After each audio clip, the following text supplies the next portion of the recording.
চট্টগ্রামের ইতিহাস সম্পর্কে আজকে আপনাদের কিছু ধারণা দেব।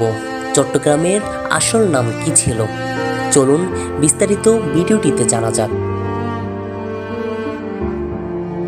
চট্টগ্রামের প্রাচীন ইতিহাসের ধারণা থাকলেও সেরকম কোনো নিদর্শন খুঁজে পাওয়া যায়নি। সীতাকুণ্ডের পাহাড়ি এলাকায় প্রস্তর যুগের কিছু অক্ষের নমুনা পাওয়া গেছে। প্রাচীন গ্রিক ও মিশরীয় ভৌগোলিকদের বর্ণনায় চট্টগ্রামের কিছু স্থানের উল্লেখ পাওয়া যায়। ইতিহাসবিদ্যা ডক্টর ললিনী ক্লান্ত ক্রিসকে চট্টগ্রামের দ্বীপ সন্দ্বীপ হিসাবে চিহ্নিত করেছেন।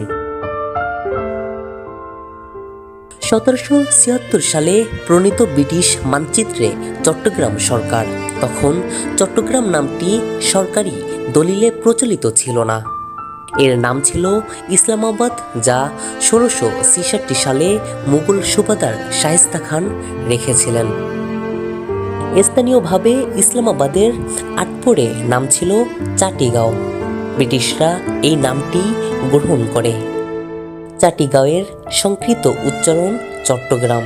এখনও চট্টগ্রামকে অনেকে চাটগা বলে অবহিত করে থাকে। চাটগার সাধুরূপ চট্টলা। খড়গ রাজবংশের শাসনের পরে চট্টগ্রাম পাল রাজবংশের অধীনে আসে। পাল রাজাদের শাসনামলে আরব পর্যটক ও ব্যবসায়ীরা চট্টগ্রাম বন্দরকে সমবন্দর নামে চিনত বলে জানা যায়। ধর্মপাল দেবপালের শাসনামলেও চট্টগ্রাম পালদের অধীনে ছিল। পাল রাজাদের পরে চট্টগ্রাম বিক্রমপুরের চন্দ্র রাজবংশের শাসন প্রতিষ্ঠা হয়। 13 শতকে চট্টগ্রাম হিন্দু দেব রাজবংশের রাজারা শাসন করেন। দেব রাজবংশের পতনের পরে চট্টগ্রাম চতুর্দশ শতকে সোনারগাঁওয়ের মুসলিম শাসকদের অধীনে আসে। পর্তুগিজদের আগমন ও বন্দরের কর্তৃত্ব লাভ। 1517 সালে পর্তুগিজরা চট্টগ্রামে আসতে শুরু করে।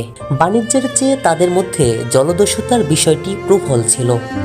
সুলতান প্রবলভাবে তাদের দমনের চেষ্টা করেন, কিন্তু এ সময়ে আফগান শাসক শের শাহ বাংলা আক্রমণ করবে শুনে ভীত সন্তুষ্ট সুলতান পর্তুগিজদের সহায়তা কামনা করেন। তখন সাময়িক সহায়তার বিনিময়ে 1537 সালে পর্তুগিজরা চট্টগ্রামের বাণিজ্য কুঠি নির্মাণ করে। একই সঙ্গে তাদের বন্দর এলাকার শুল্ক আদায়ের অধিকার দেওয়া হয়, কিন্তু শেষ রক্ষা হয়নি। 1538 সালে শের শাহর সেনাপতি চট্টগ্রাম দখল করে। তবে 1580 পর্যন্ত আফগান শাসনামলের সময়ে ত্রিপুরা আর আরাকানিদের সঙ্গে যুদ্ধ চলেছে।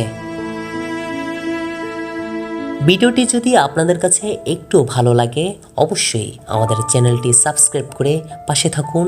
পরবর্তী ভিডিও পেতে অপেক্ষা করুন।